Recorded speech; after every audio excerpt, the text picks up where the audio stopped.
Hello everyone. Welcome to the channel. Now in this video I will show you and tell you how to make dark mode on iPhone 15.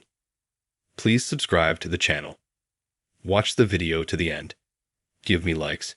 Let's get started. This method works on absolutely any iPhone.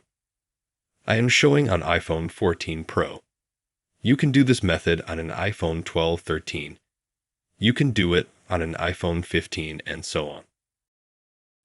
To do this, the first thing we need to do is to go to Settings.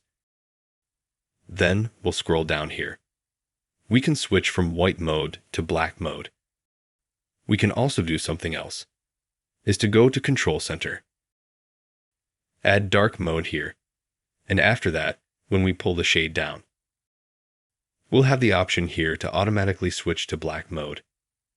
Now let's go to Settings. As you can see, I've got the dark mode. This is the simple way to do it, absolutely on any phone.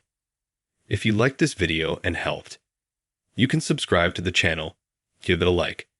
Thank you very much for watching. See you later. Bye, everybody.